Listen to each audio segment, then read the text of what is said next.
conférence et je passerai la parole à Yannick après. Donc comme ça a été dit, moi je m'appelle Nils Weber, je suis psychologue, psychothérapeute et je me suis spécialisé en hyperconnectivité et je travaille principalement avec des gens qui ont des difficultés soit à arrêter de jouer, soit à maîtriser leur jeu. Donc souvent c'est des familles. Mais de manière générale, je m'intéresse beaucoup au champ du numérique, puisque pour moi, ça représente un terrain d'exploration qui est extrêmement riche quand on fait de la psychothérapie. Donc, il y a des tas de choses qui vont m'intéresser, et ce qu'on a envie de vous faire passer comme message ce soir, c'est pas forcément... on ne va pas réussir à couvrir plus de 30 ans de jeux vidéo en 1 heure, ça c'est pas possible. Par contre, moi, mon message à moi, ce que j'aimerais vous transmettre, c'est qu'en fait, quand on joue, il se passe des tas de choses dans la tête du joueur dont on n'a pas forcément conscience quand on est spectateur ou quand on n'est pas soi-même joueur, par exemple. Donc, quand on a affaire à des gens qui sont joueurs, on doit aussi se poser des questions sur qu'est-ce qui se passe pendant qu'ils sont en train de jouer.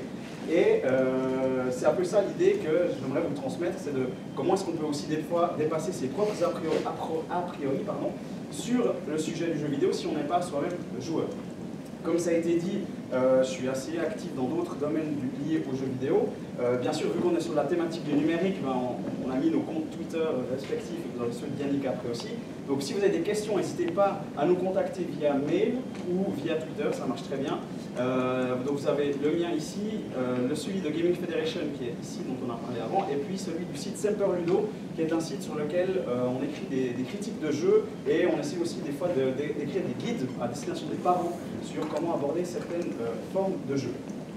Et pour ma part, ça me fait très plaisir d'être là ce soir, puisque je suis un ancien étudiant de l'Uni de Lausanne, et quand j'ai fait mes travaux de recherche sur la question du jeu vidéo en travail de bachelor et de master, les gens me regardaient bizarrement à la bibliothèque, et aujourd'hui je suis ravi de voir qu'il y a notamment un Game Lab ici à l'Uni, et qu'il y a des gens qui se posent des questions sur le jeu vidéo, donc ça me fait particulièrement plaisir.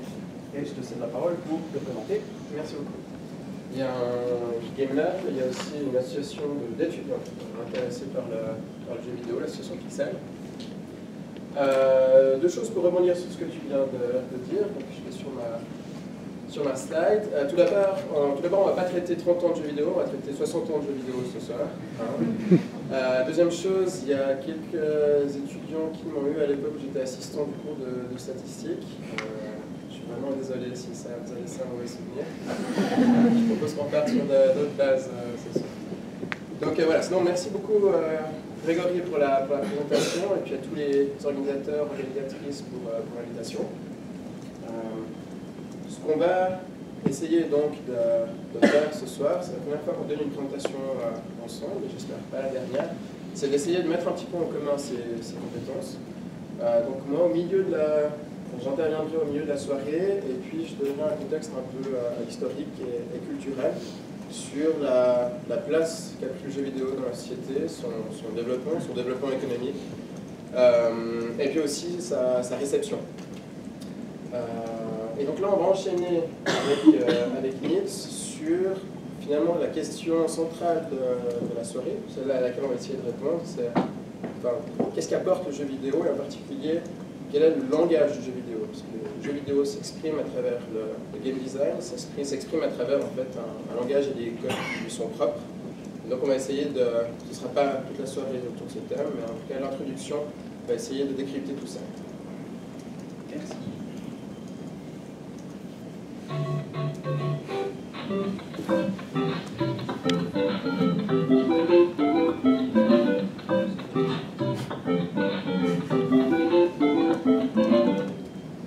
Si on vous montre ça, c'est parce que, bien sûr, aujourd'hui, le titre de la conférence, c'est écrit en gros jeux vidéo sur l'affiche, donc vous savez qu'on va parler de jeux vidéo. Mais si on vous montre ces personnages-là, aujourd'hui, vous n'avez pas besoin d'être joueur pour savoir les identifier, pour savoir reconnaître que certains d'entre eux sont issus du monde du jeu vidéo. Ce qui fait qu'aujourd'hui, c'est difficile de dire qui est joueur et qui ne l'est pas, puisque si soi-même on n'est pas joueur, forcément on reconnaît certains de ces personnages-là, même sans savoir leur nom, du jeu duquel ils sont tirés ou sur quel support on va les trouver. En les voyant, on sait qu'on va parler de jeux vidéo. Donc aujourd'hui, le jeu vidéo est devenu un objet culturel. On considère qu'il y a une culture du jeu vidéo, comme on considère qu'il y a une culture du livre, une culture du film, du théâtre, de la musique, etc. Et donc, s'il y a une culture du jeu vidéo, on doit être capable de critiquer cette culture. Quand on dit critiquer, c'est pouvoir émettre un esprit critique. Pouvoir dire si c'est bien ou pas, mais pouvoir dire aussi pourquoi on aime et pourquoi on n'aime pas. Et aujourd'hui, ce que j'observe dans ma clinique, c'est que, et à travers différentes activités, c'est que, notamment chez les jeunes joueurs, cet esprit critique, il manque un petit peu. Donc on verra tout à l'heure comment est-ce qu'on peut amener peut-être à développer un peu cet esprit critique-là, mais toujours est-il qu'aujourd'hui, le jeu vidéo est omniprésent. De manière générale, on est tous plus ou moins joueurs, on a tous un smartphone sur lequel il y a une forme de jeu vidéo, c'est aussi une autre forme de jeu, donc c'est difficile de dire qui est joueur et qui ne l'est pas.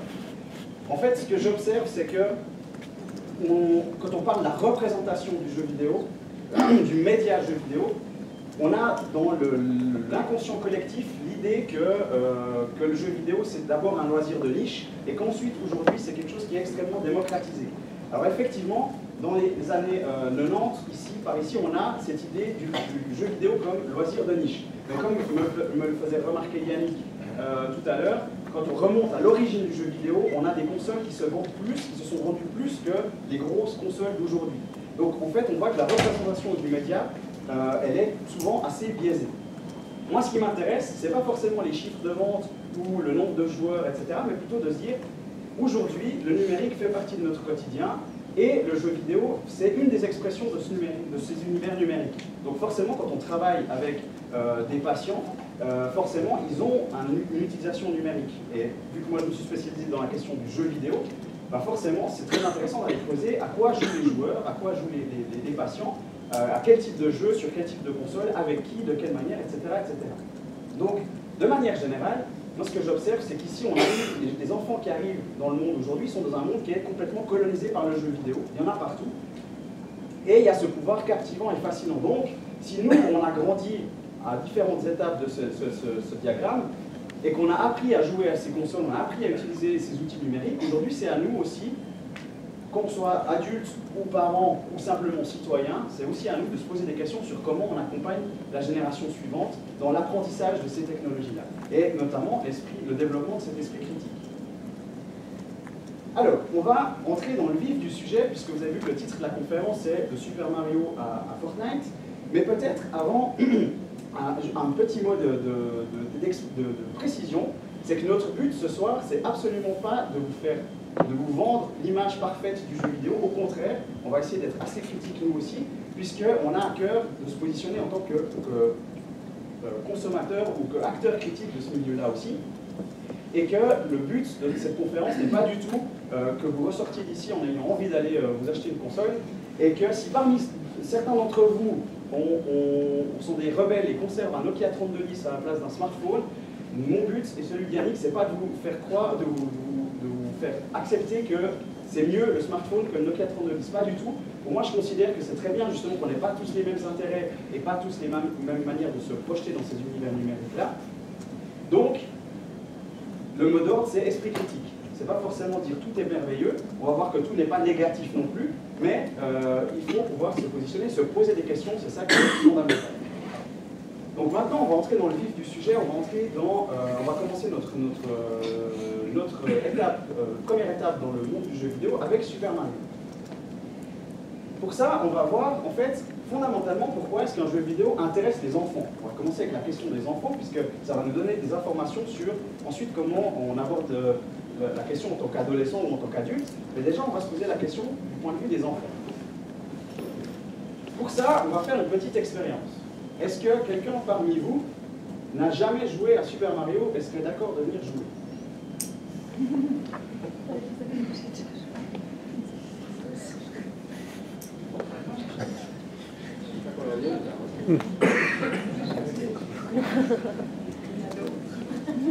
Personne? Tout le monde a joué à Super Mario? Moi, je n'ai pas jamais joué. Vous seriez d'accord d'essayer? Merci beaucoup. Alors, je vais l'encourager. Alors, à l'époque, vous aviez cette manette carrée que vous voyez aussi ici sur l'écran, sur laquelle il y avait 4 boutons utiles, la croix et les 2 boutons rouges, et une manette qui faisait très mal aux mains, parce qu'elle avait des angles carrés. Aujourd'hui, la manette a beaucoup évolué, elle est devenue plus ronde, mais je vous rassure, il y a toujours que 4 boutons qui vont vous être utiles. Volontairement, je ne vais pas vous donner d'infos. Je vais vous donner la manette, puis vous allez explorer le jeu, vous allez essayer de découvrir par vous-même. D'accord?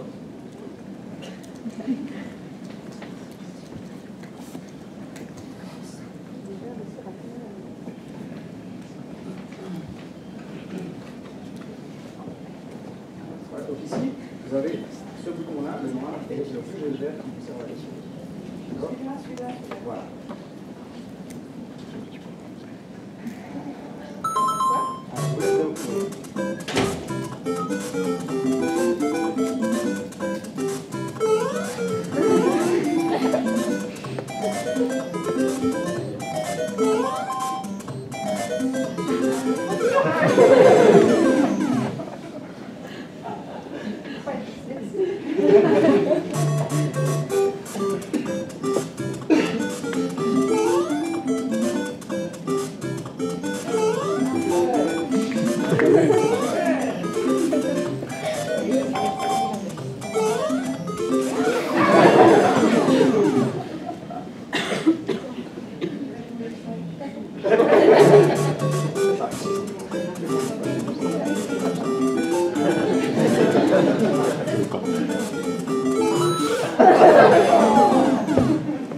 Découvert.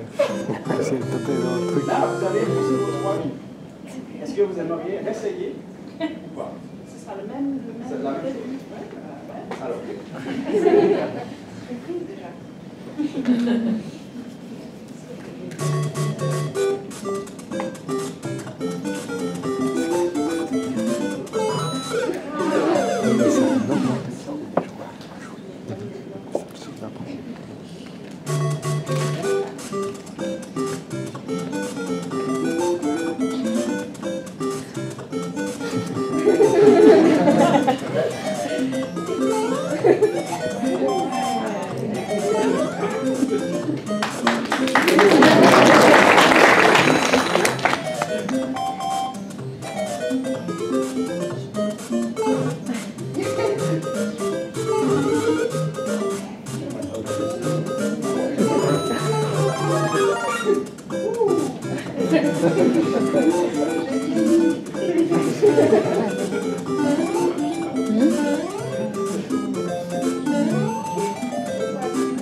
Vous arrêtez là?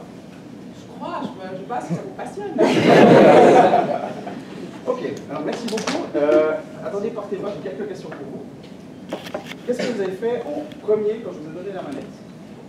J'ai testé les tout Oui. Et il y en a un, j'ai pas encore compris ce que c'est. Oui, et c'est normal parce que en fait il sert que si vous gardez appuyé, Mario court plus vite.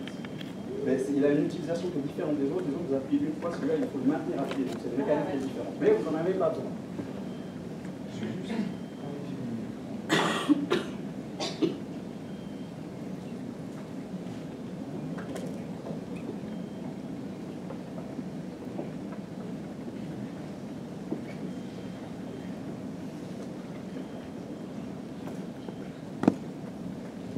Voilà, donc, première chose que vous avez faite, vous avez testé les boutons. Est-ce que vous vous souvenez lequel vous avez testé en premier? Celui de gauche. Oui, et vous avez vu qu'il se passe quoi? Ben, je vais en avant ou en arrière. Exactement. Donc, c'est ce que vous voyez aussi sur l'écran ici, c'est que de base, vous avez tendance à partir plutôt vers la droite. Vous avez ici à gauche, à droite. Vous avez vu qu'à gauche, il ne se passe rien. À droite, dès que vous partez, ça défile. Exactement. Ensuite, vous avez fait quoi? Ben, j'ai regardé les deux autres. J'ai vu qu'il y en avait un qui sauter, puis l'autre, il est derrière. Voilà.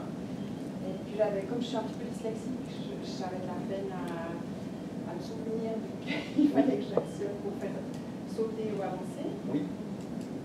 Voilà, j'ai essayé ça. Oui. Et puis j'ai vu qu'il y avait très vite des obstacles. Oui.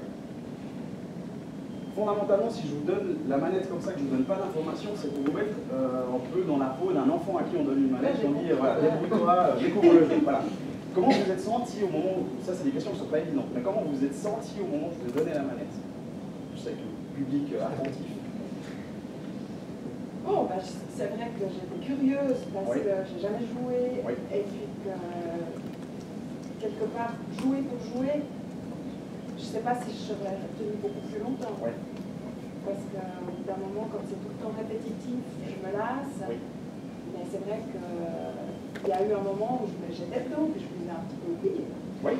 Alors ça c'est très bien parce que c'était ma question suivante, c'était est-ce que vous avez entendu les réactions des gens? J'ai entendu, mais Oui. c'est vrai que à un moment donné, j'étais très concentrée. Voilà. Et ça, c'est assez génial parce que ça marche à chaque fois. C'est que même si vous avez tout le public qui vous encourage ou qui réagit à ce que vous faites, généralement la personne qui essaye se concentre tellement sur le jeu qu'elle oublie ce qui se passe dans la salle. Pourtant là, vous avez une cinquantaine de personnes qui sont attentives à ce que vous faites. Donc ça illustre aussi pourquoi quand on a un parent qui vient parler à son enfant qui est en train de jouer, bah, la priorité de la question elle passe tout en bas et puis d'abord on se concentre sur ce qu'il y a sur le jeu. C'est pas seulement sur ce qu'il y a sur le jeu, moi c'était un effort Oui. de coordination Oui. entre ce que je voyais, mes doigts, enfin c'était déjà beaucoup. Donc c'est vrai que le reste,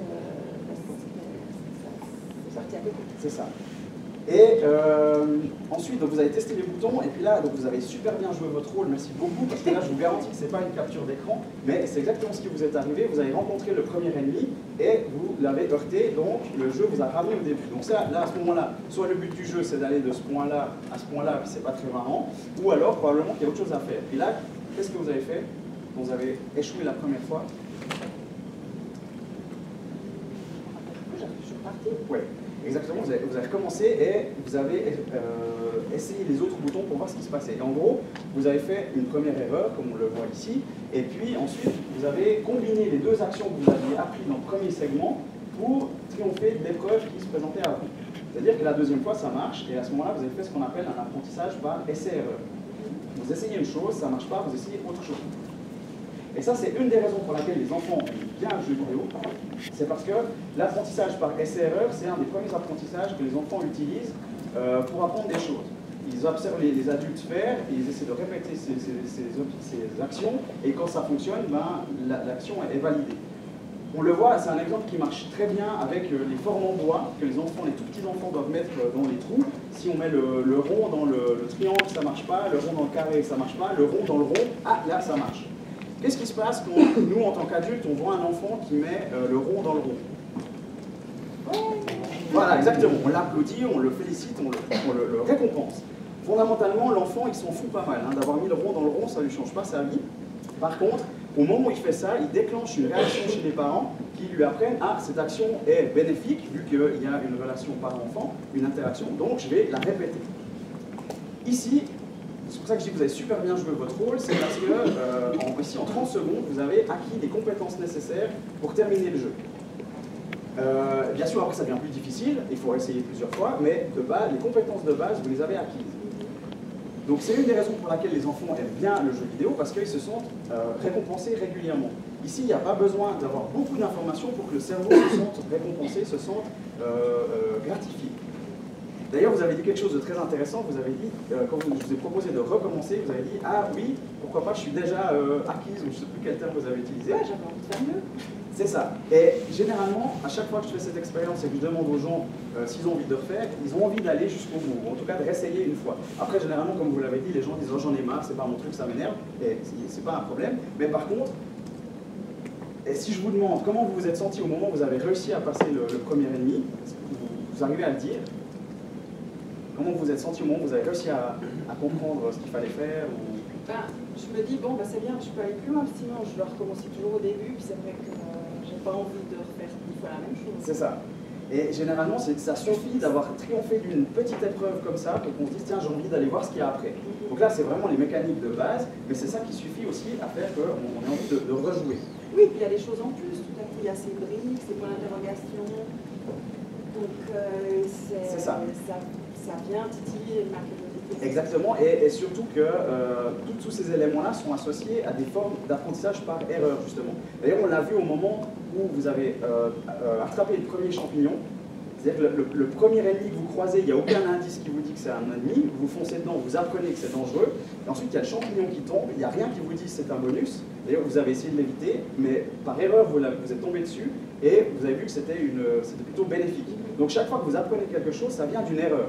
Et ça, typiquement, à l'école, ça ne marche plus du tout. Si un élève fait faux dans un travail écrit, ben, il ne va pas pouvoir apprendre quelque chose de son erreur, au contraire, il va pouvoir apprendre qu'il faut mieux bosser le prochain travail écrit. Par contre, dans le jeu vidéo, ça marche toujours comme ça. Même les jeux beaucoup plus complexes que ça aujourd'hui fonctionnent toujours sur ce principe d'essai.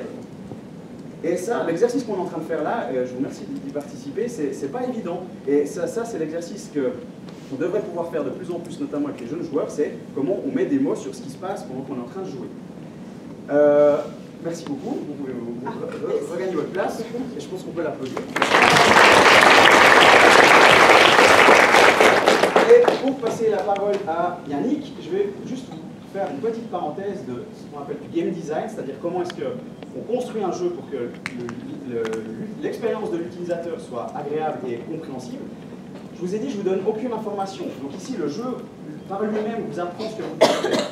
Et ce n'est pas tout à fait vrai de dire qu'il n'y a aucune information, puisque ici, pile au moment où vous croisez le premier ennemi, pile au-dessus, il y a le premier bloc pour l'interrogation. Ce n'est pas pour rien qu'il est là au même moment. C'est parce qu'il donne une indication au joueur, il faut aller en haut. Il y a un truc qui clignote, il y a un stimulus visuel qui clignote en haut, donc il y a un indice sur le fait que pour passer ce premier ennemi, il va falloir aller au-dessus. Et ça, justement, ce principe de game design, c'est ce qu'on appelle, c'est le langage du jeu vidéo. On a dit qu'il y avait des différentes cultures, du film, du livre, etc., etc. Celle du jeu vidéo, elle appartient à ce qu'on appelle le game design, et c'est l'analyse du game design aujourd'hui, pour nous, pour vous qui êtes psychologue aussi, il y a des tas de choses qui sont extrêmement intéressantes à analyser dans l'impact du game design sur le joueur. Et du coup, je te passe la parole pour la suite. Merci beaucoup. Donc cette partie, la partie que je vais présenter maintenant, on l'a pensée ensemble avec Nils, aussi avec Grégory, et on a identifié, donc c'est vraiment difficile de survoler en fait tout le jeu vidéo, en plus en lien avec la thématique, il y a vraiment beaucoup à dire, on va faire plusieurs semestres de cours. Donc on a identifié en fait, grosso modo 4 grands thèmes. C'est tout d'abord le jeu vidéo d'arcade, donc l'arrivée en fait du jeu vidéo dans la société, en parallèle dans les arcades, et dans les salles d'arcade, et puis à la maison, d'abord sur console, et ensuite sur ordinateur. Ce sera les deux premières parties. Et ensuite, on va s'intéresser au jeu, à la sociabilité en jeu vidéo, et puis en dernier lieu à une problématique toute récente, et la problématique de la loterie dans le jeu vidéo, qu'on appelle les loot box, et qui est en cours de légifération. Alors, ici vous avez, quand je parlais de quasiment 60 ans d'histoire, vous avez ici deux ingénieurs du MIT qui ont développé un jeu qui s'appelle Space War sur un ordinateur, un PDP-1, dont les bureaux du MIT. Ça, c'est les origines du jeu vidéo, elles sont assez difficiles à tracer, puisqu'on a plusieurs brevets qui datent des années 40, 50, 60, qui définissent des jeux vidéo. On a un jeu vidéo qui s'appelle Tennis pour deux, qui date des années 50, mais qui était développé sur un oscilloscope. Les premières bandes d'arcade, c'est des jeux électromécaniques. Donc en fait, il n'y a pas de processeur. Il y a juste en fait, des signaux qui sont activés en fonction de ce qu'on fait. Donc vraiment, déjà, savoir ce qu'est un jeu vidéo, ensuite définir quel est le premier jeu vidéo. Une question un petit peu compliquée. Mais historiquement, on remonte souvent justement à ce développement, parce qu'il y a toute une histoire à raconter autour qui est très intéressante. C'est qu'en fait, pour tester des écrans, pour tester leurs ordinateurs, pour voir un petit peu quelles sont les capacités de l'ordinateur, ces ingénieurs ont développé un jeu qui sera utilisé pour faire des démonstrations lorsqu'il y a des visites. c'est vraiment, on ne développe pas le jeu pour le jeu, on développe en fait, juste pour montrer comment fonctionne l'ordinateur au grand public. Et ce jeu, Space War, dans les années qui suivent, va être distribué d'université en université et va être joué par les différents ingénieurs, par les étudiants, par les professeurs, mais toujours en cachette. Donc c'est assez génial de voir que dès les origines du jeu vidéo, on a un gros problème en fait, de légitimité. Je ne sais pas si on peut vraiment faire le lien avec aujourd'hui, mais voilà, on a ça dès le début. Ça accompagne aussi le développement de l'informatique. Enfin, on passe par... le jeu vidéo a beaucoup intéressé tous les mouvements liés au hacker, à la cybernétique. Et donc accompagne aussi le développement de l'informatique, d'Internet plus tard. Et cet accompagnement du développement de l'informatique, il est aussi intéressant historiquement, parce que sans cesse, on va avoir des allers-retours entre des jeux vidéo trop gourmands en puissance et des ordinateurs qu'on développe pour pouvoir jouer aux nouveaux jeux vidéo, et ainsi de suite. Si je passe autant de temps sur chaque slide, je ne vais pas arriver au bout. Donc voilà, dans les années qui suivent, les tout premiers jeux, peut-être même le premier, Computer Space, qui est développé par le futur fondateur commandé par le futur fondateur d'Atari. Donc il lance cette mode du jeu d'arcade. Ici l'image elle est tirée du film Soleil Vert qui date de 1954. Ou même 3 ans après sa sortie, on considère cette borne qui est vraiment très très stylisée comme un objet encore futuriste. L'arcade va devenir en fait un phénomène de société, donc d'abord avec Computer Space, assez rapidement avec Pong, puis avec des jeux comme Pac-Man et plus tard Space Invaders. Donc l'arcade, ça devient en fait le lieu où on joue, ça devient aussi un lieu de rencontre, c'est le lieu où on sort. C'est le lieu aussi où on dépense beaucoup d'argent, parce qu'à l'époque, les jeux vidéo sont assez rudimentaires, mais les mécaniques qui sont proposées en jeu sont quand même faites pour que, en général, on perde la partie dans les 3 à 5 minutes, et puis soit on repose une pièce, soit c'est le suivant qui nous passe. Donc, dès le début, on a les gens qui s'engouffrent dans les salles d'arcade, un énorme succès, fort engouement, voilà, phénomène de société, et assez rapidement, on va avoir une peur des décideurs politiques, peur de certaines associations, notamment l'association de parents, et donc des légendes urbaines, des mots qui commencent à circuler par rapport aux salles d'arcade, qui sont des lieux malfamés, qui sont des endroits où nos jeunes vont perdre leur innocence, etc. Il y a des articles, il y a des discussions, il y a des débats politiques qui sont assez géniaux. Là, on parle surtout du contexte américain. Le contexte européen est moins bien renseigné, puis je n'étais pas là pour l'observer. On peut imaginer qu'il y a eu des choses similaires qui se soient passées. Juste pour montrer l'anecdote une anecdote pour montrer l'ampleur du phénomène, quand Space Invaders sort, qui est un jeu japonais, la compagnie qui a créé le jeu, Taitos, construit des Invaders House, c'est des maisons partout dans le Japon où il n'y a que des bandes d'arcade de Space Invaders. Et la légende urbaine dit qu'à l'époque, le Japon a connu une pénurie de pièces de 100 yens. C'est assez difficile à vérifier aujourd'hui, mais la légende urbaine est tellement drôle qu'on est obligé de la répéter ce soir. Donc en parallèle du jeu prévu pour la salle d'arcade et puis de tous ces codes, on a déjà en fait des problèmes avec les mécaniques de jeu qu'on considère comme étant addictives, mais c'est aussi le principe. L'idée c'est que le jeu soit fun, que les gens veuillent continuer à jouer, aient du plaisir et des récompenses. En parallèle, une première console sort à la même époque, en 1972, l'Odyssey, avec des jeux très simples qui ressemblent un petit peu à du Pong. Et puis plus tard, l'Atari VCS, et puis toute une flopée de consoles. C'est encore un monde c'est encore une époque qui n'est pas mondialisée. Donc les jeux qu'on trouve, les consoles qu'on trouve aux États-Unis ne sont pas les mêmes que celles qu'on trouve en Europe, ne sont pas les mêmes que celles qu'on trouve en fait rien contre la France et l'Angleterre. Et le jeu vidéo se cherche encore un peu, mais comme l'a dit Niels, ce fut un raz-de-marée. Avec l'Atari VCS qu'on voit à gauche, il s'est vendu à 30 millions d'exemplaires à l'époque. C'est le nombre de Nintendo Switch vendus actuellement. Et il y a quelque chose de très fort à faire quand on regarde l'analyse des discours, l'analyse des représentations, de comment les consoles sont présentées par les commerciaux comment les consoles sont présentées dans les médias, comment elles sont aussi traitées par les journaux, c'est qu'on a encore une époque de jeux vidéo qui est familiale, qui est là pour viser pour remplacer la télévision, parce qu'on n'a qu'une seule télévision dans le foyer, et puis qui n'est pas genrée, encore. Donc on a vraiment le petit frère, la petite sœur, le papa, la maman. L'idée c'est de vraiment cibler un public qui est le plus large possible. La salle d'arcade, c'est pas le cas. La salle d'arcade est très masculine jusqu'à l'arrivée de Pac-Man, qui va être considéré comme un jeu pour femmes, en tout cas compatible. Bon, c'est toute une autre histoire, mais c'est très important en fait de connaître toute cette filiation. Donc là, j'ai extrait quelques coupures de presse qui ont été présentées dans une conférence il y a 2 ans par Andy Maître sur le traitement du jeu vidéo dans la presse suisse.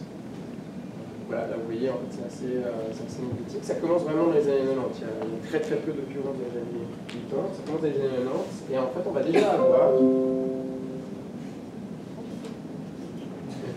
avoir dès le début des années 90, des polémiques. Polémiques sur la violence, polémiques sur la fiction, polémiques. Vous pouvez dire un tel quel. C'est une émission de la TSR, à l'époque, sur le jeu vidéo qui est complètement allumé. C'est vraiment un document magnifique à voir. Encore récemment, on a eu 2 temps présents à 2 ans d'intervalle, un qui disait que le jeu vidéo était extrêmement bon pour le développement des jeunes, et un qui disait que ça amenait aux tueries de masse. Et en fait, cette ambivalence, la presse, les autorités ne savent pas trop comment gérer le jeu vidéo. Elle est présente à l'époque et elle est encore présente aujourd'hui. Ah, c'est donc voilà, même époque, des articles qui ont un traitement positif du jeu vidéo, toujours en Suisse. Et ici, je dirais cette citation d'un travail d'un professeur en Media Studies aux États-Unis, Michael Newman, qui s'intéresse vraiment au contexte américain. Donc ça, il faut voir si ça peut s'étendre aussi au contexte européen, au contexte suisse. Et dans ce travail où il s'intéresse à l'arrivée du jeu vidéo en Amérique, donc il va jusqu'au début des années 80, quand l'industrie du jeu vidéo connaît un deuxième crash. En tout cas, c'est comme ça que les historiens l'écrivent. Donc on a beaucoup trop de jeux vidéo, beaucoup trop de compagnies qui développent, beaucoup trop de consoles. C'est un marché qui est complètement libéralisé. Et en fait, du jour au lendemain, les revendeurs ont tellement de stock qu'ils ne veulent plus entendre parler. Ils arrêtent de commander du jeu vidéo, ils arrêtent de commander des consoles et ils dégagent en fait tout leur stock. Ce qui fait que c'est extrêmement problématique, il n'y a plus d'entrée financière et l'industrie du jeu vidéo américaine s'écrase à cette époque-là, qui va être ensuite prise par des entreprises japonaises. Donc c'est un livre que je trouve très intéressant, c'est vraiment un travail historique qui est très important, mais en particulier cette citation, il y a tout un chapitre sur les paniques morales de l'époque et comment en fait on gère l'arrivée du jeu vidéo. Donc ici, je vais essayer de faire une traduction simultanée. L'histoire des paniques morales à propos, concernant le temps de vie des jeunes montre une continuité de génération en génération. Donc là, il parle en fait de cette génération-là, il parle de notre génération actuelle. On retrouve en fait un pattern, un motif d'amnésie historique avec une génération qui oublie les expressions de peur qui ont été articulées par leurs parents à leur époque. Avant, c'est un peu d'abord du exercice, je suis vraiment navré. À l'époque, bref, on a un problème en fait générationnel où quand on s'est plaint étant jeune de l'incompréhension du parent, en devenant parent, on reproduit en fait ce schéma sur les enfants. C'est quelque chose qu'on voit au niveau politique, c'est quelque chose qu'on voit au niveau des parents en général. Ça va probablement m'arriver, ça va probablement vous arriver aussi. Donc voilà, c'était pour donner un petit peu ce contexte de l'arrivée du jeu vidéo dans nos sociétés. Ici, le troisième point qu'on voulait traiter, c'était l'idée du jeu vidéo comme un espace de sociabilité. Donc, avec d'abord les BBS, avec les réseaux qui existent aux États-Unis, on commence à échanger autour du jeu vidéo, à jouer en ligne, jouer aussi par téléphone, arrive Internet, et là, donc, c'est le raz-de-marée. On développe des jeux vidéo, des Ultima Online, puis des World of Warcraft, et puis énormément de gens se mettent à jouer en ligne. Donc, de nouveau, on a tous ces discours sur le fait que les gens restent à l'intérieur au lieu de sortir, qu'ils rencontrent des personnes qui sont probablement des personnes nocives et toxiques, plutôt que de rencontrer des gens tranquillement, enfin, des gens tout à fait viables du fait de la gare. Et ici, vous avez un projet artistique qui a été fait, de quelqu'un qui voulait montrer en fait l'envers du décor. Alors, il y a toute une liste, là, j'en ai pris deux, alors celui-là, j'ai pas pris au hasard, parce que ça montre en fait comment, à travers un avatar, on peut se projeter en fait dans un monde qui est un monde où c'est éventuellement plus facile à vivre. Tout le projet est vraiment très intéressant à suivre, donc ce livre. Mais le jeu vidéo, les mondes en ligne, aussi les Second Life, bref, les médias sociaux, sont des endroits en fait, pour certains, c'est un refuge. Donc ça arrive. Ça arrive, et ça arrive de manière vraiment massive il y a une vingtaine d'années. Voilà. L'exemple classique. Si jamais l'article du Temps a toute une série de témoignages vidéo qui sont vraiment très intéressants, qui un jour se deviendront des documents historiques, que disons qu'Iri vous avez été filmé. J'imagine.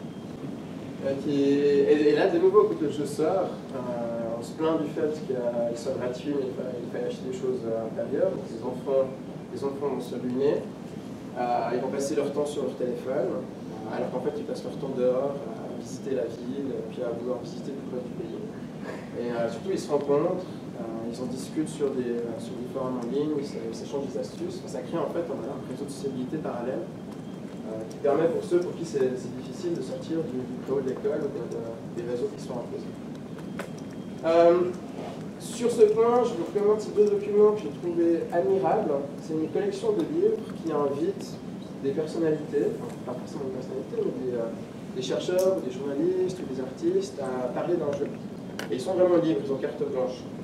Et en particulier, ces deux-là, on a quelqu'un qui explique comment la salle d'arcade lui a permis d'échapper à un environnement familial qui n'est pas vraiment bon pour son développement, dans le premier. Et dans le deuxième, quelqu'un qui avait des gros problèmes en fait de la sociabilité et qui a accepté de sortir de chez lui et qui a pu rencontrer en fait des gens à travers ce jeu, World of Warcraft. Ce qui est intéressant en particulier, c'est que ses parents n'ont jamais été au courant de ce qu'il avait fait, de quand il avait fugué, quand il avait menti, et qu'en fait il utilisait aussi ça pour expliquer à ses parents son propre parcours personnel. Je sais pas longtemps. Excellent. Et voilà, maintenant on part sur vraiment la face obscure du jeu vidéo, mais vraiment obscur. Ça c'est un jeu vidéo que j'ai beaucoup aimé quand j'étais jeune, qui a été racheté, qui est ressorti 20 ans plus tard en version mobile, qui s'appelle Dungeon Keeper. Le but de ce jeu c'est de faire le mal. Donc vous êtes le patron d'un donjon, il y a des aventuriers qui veulent piller votre donjon, et puis vous êtes juste incarné par une main qui prend des créatures et qui les déplace où elle veut dans le donjon. Donc ce que vous allez faire, c'est passer votre temps à exterminer les aventuriers qui veulent piller votre donjon. Et puis vous allez, avec votre main, en fait, donner des claques à vos créatures pour les remotiver. C'est vraiment un jeu qui a des valeurs qui sont très problématiques, mais je vous assure, c'est très fun. Et le jeu ressort il y a 4-5 ans. À une époque, on commence à avoir une mode des jeux mobiles, en particulier des jeux mobiles avec des achats intégrés. Donc ça veut dire que pour pouvoir continuer à jouer, on a eu 3 parties de Candy Crush sans le jouer encore, on achète des parties supplémentaires, ou alors on invite quelqu'un sur Facebook, on va toujours être actif et continuer à travailler, soit gagner de l'argent directement, soit en fait amener des nouveaux clients au jeu. Donc assez rapidement, on réalise qu'il y a un super marché à se faire avec ça, et puis EA, Electronic Arts, qui était une compagnie qui était partie sur des bonnes bases, il y a beaucoup de compagnies qui sont devenues méchantes, fonce dans le tas, et puis sort un jeu où en fait, quand on demande à une créature d'abattre un mur, il faut abattre des centaines et des centaines de murs, un petit peu étendre son donjon. Quand on demande à une créature d'abattre un mur, il lui faut 24 heures pour l'abattre, ou alors on peut payer un bal pour qu'elle fasse tomber le mur tout de suite. Et vraiment, tout le jeu est cassé, mais c'est tellement transparent, c'est tellement bête, c'est tellement naïf, que ça va leur exposer à la figure. Et c'est au point où on s'en souvient aujourd'hui, et puis on cite ça. Et on va les retrouver après, parce qu'ils ont toujours cherché, en fait, à travers des jeux qui avaient bien fonctionné, à gagner toujours plus d'argent. On va revenir sur ce concept.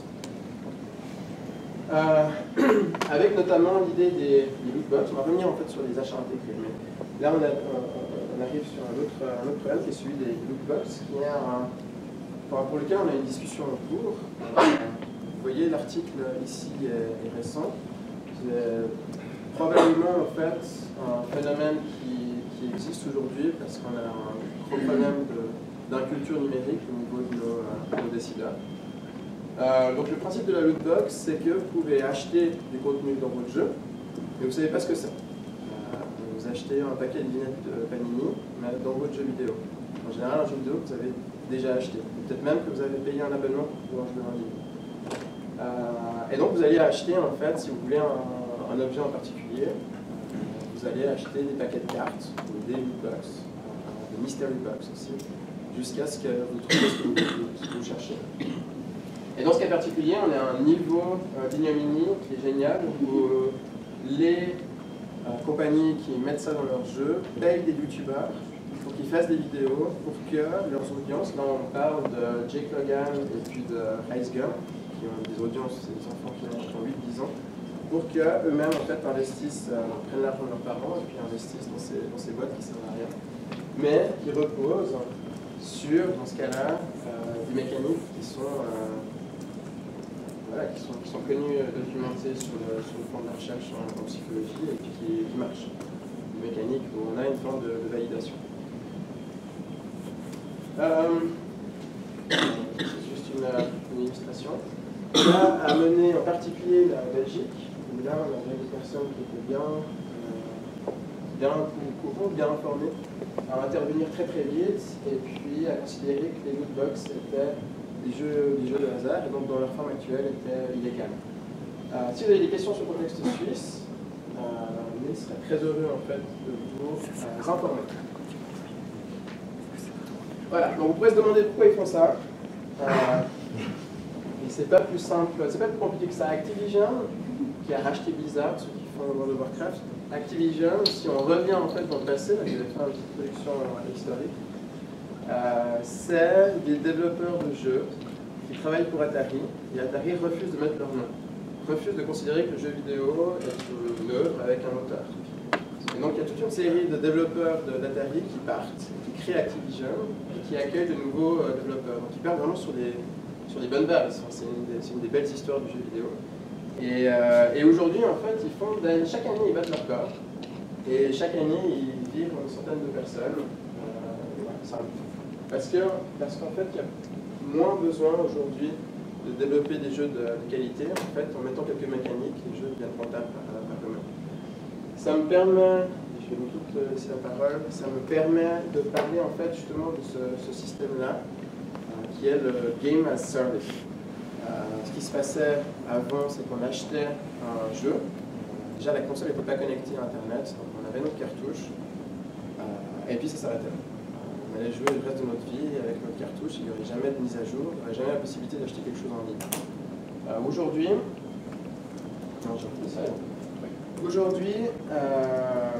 achète un jeu, et puis ensuite on achète du contenu à l'intérieur.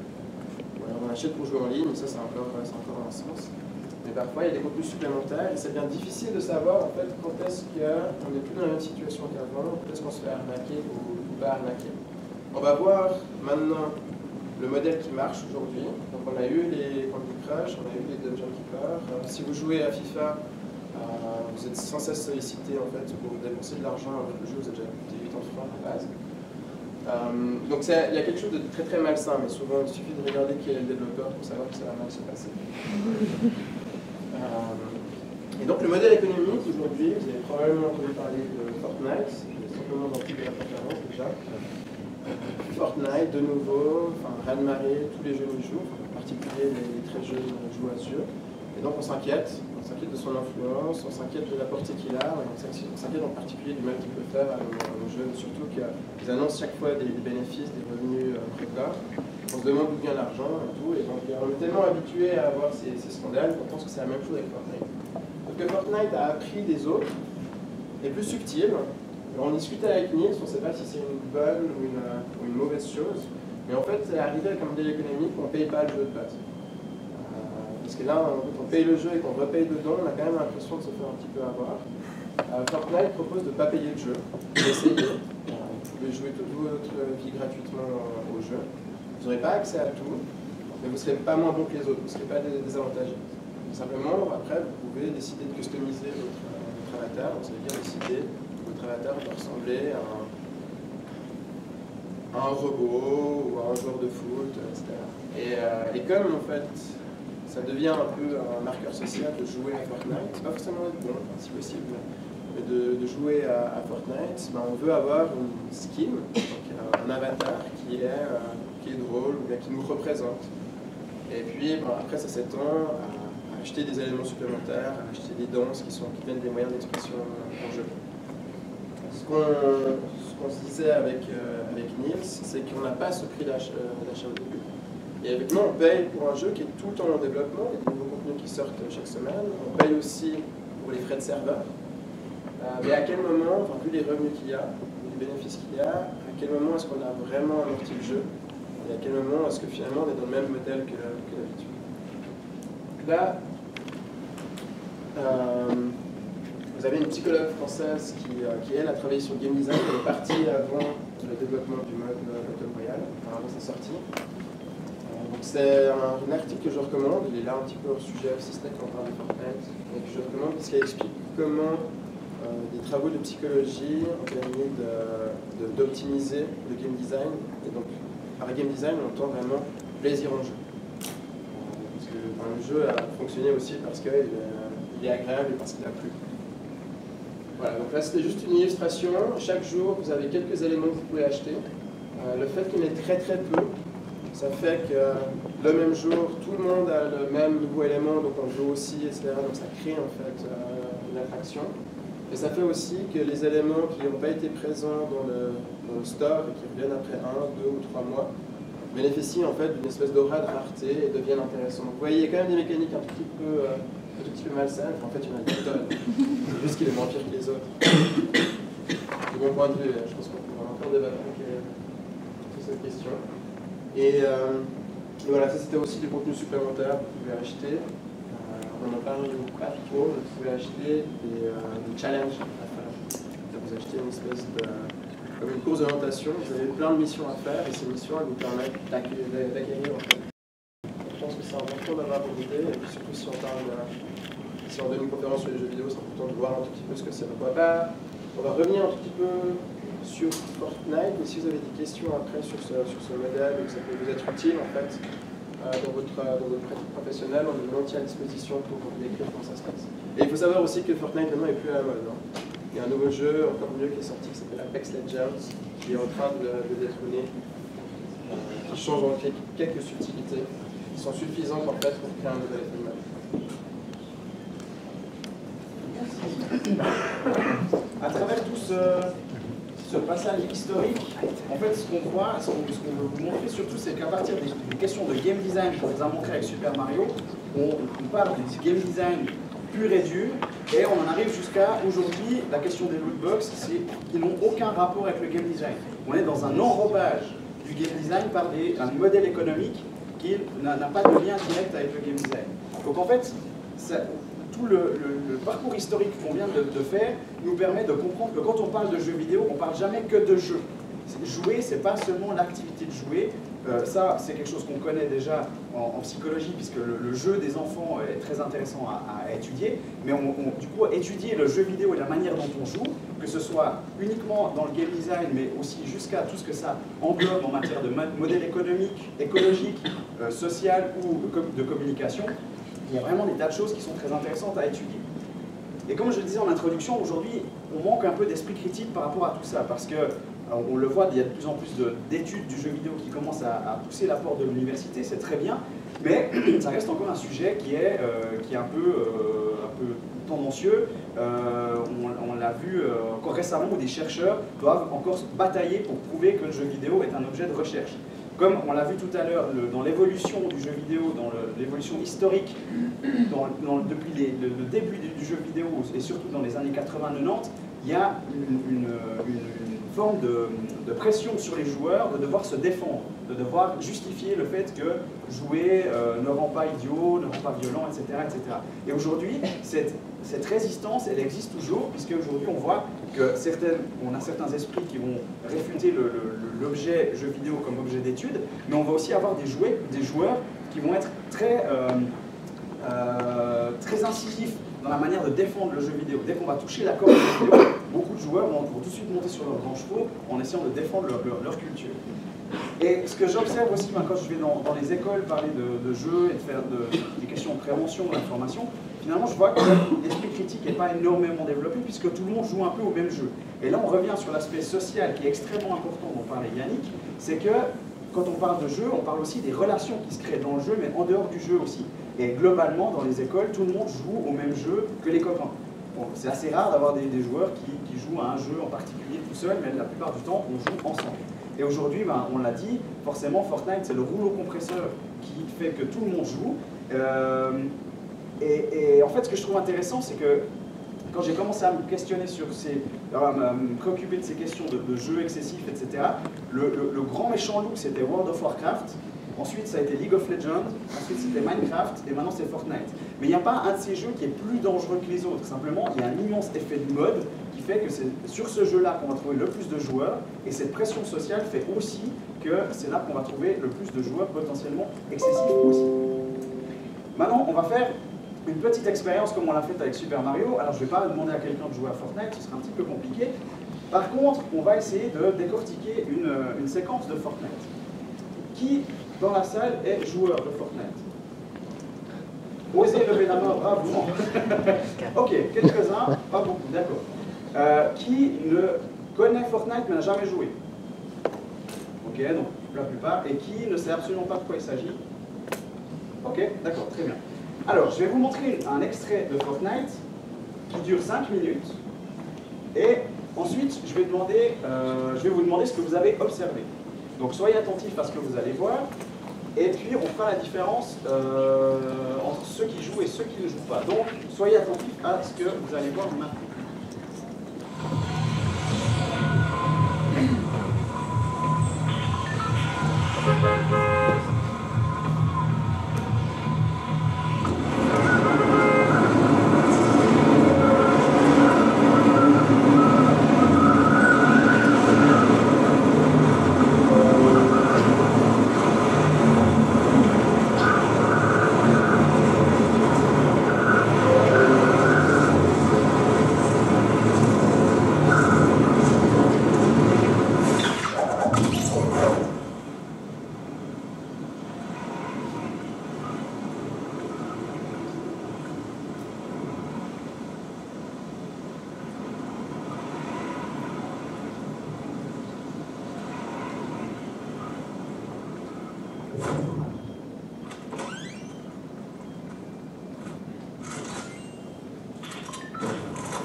Ok, alors commençons par ceux qui ne jouent pas du tout à Fortnite. Qu'est-ce que vous avez vu?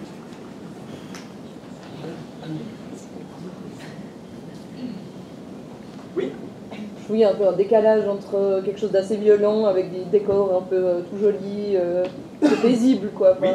Donc il y a un aspect violent et un aspect un peu paisible, cartoon, où c'est assez calme, mais en même temps il y a une forme de violence. C'est ça? Ouais. Ok? Oui? Il y a aussi plus. Personnellement, j'avais de la peine à voir le sens.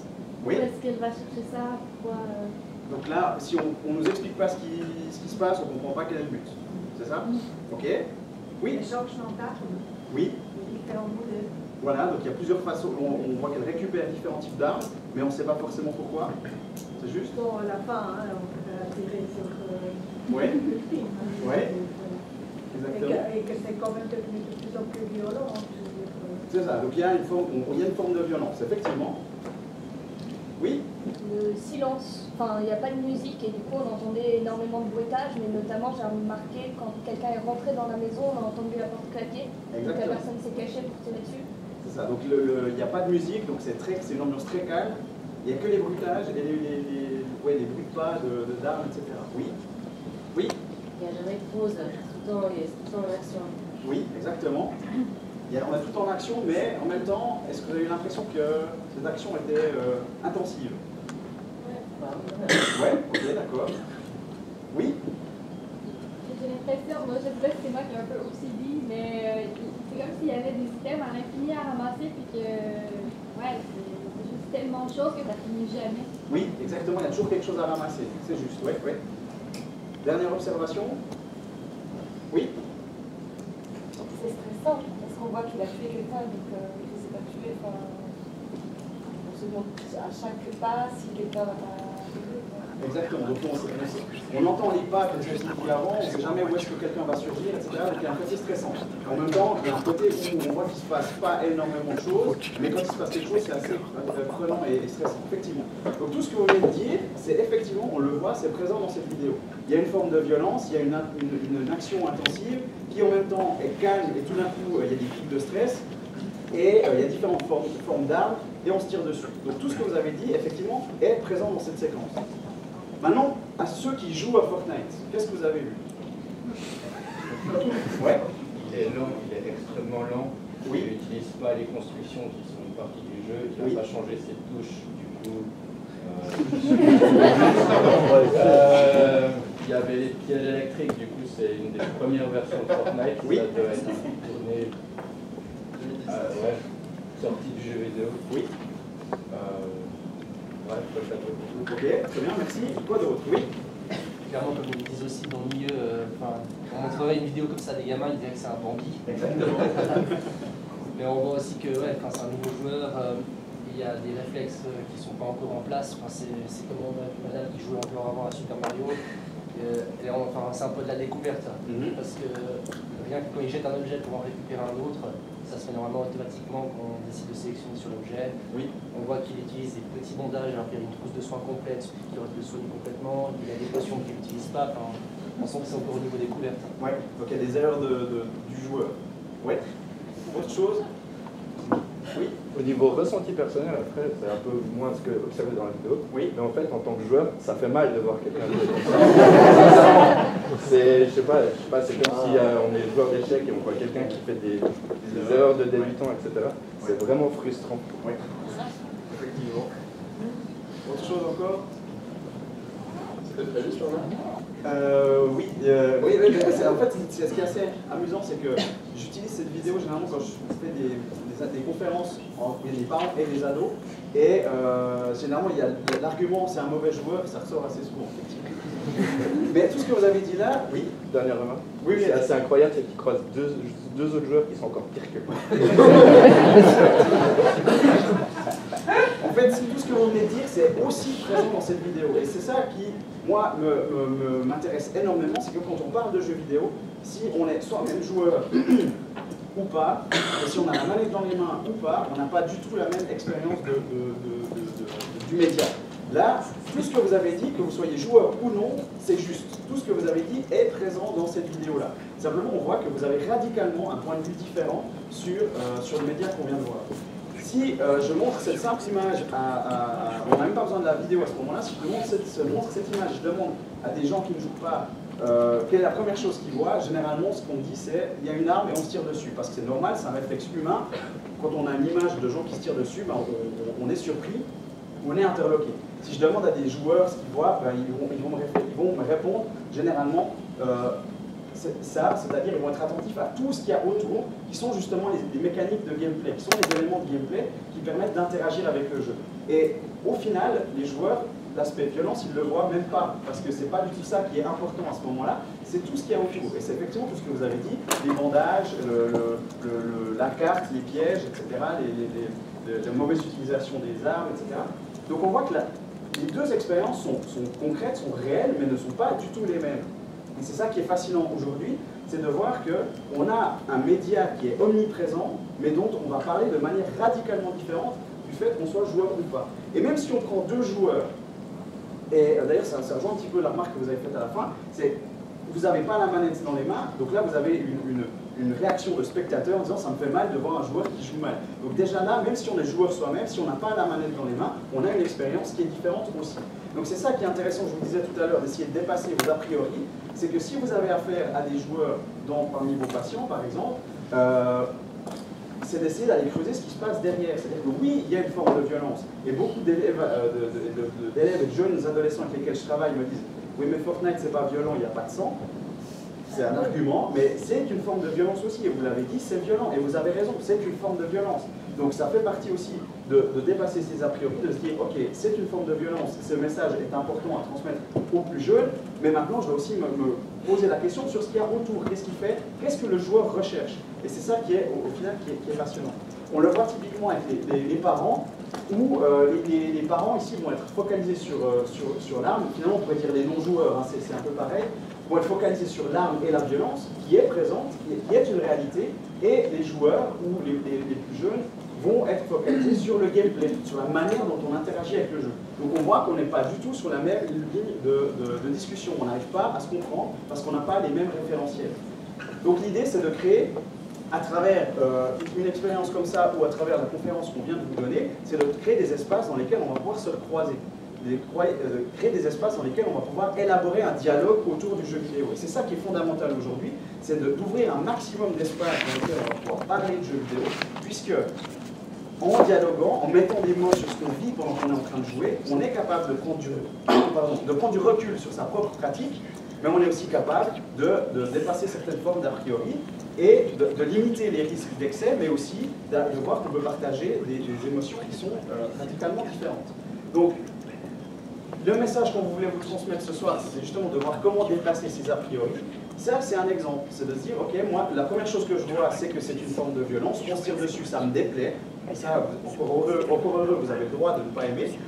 Mais par contre, de se dire, ok, si je dois travailler avec quelqu'un qui aime beaucoup ça, je dois essayer de comprendre qu'est-ce que lui, il trouve.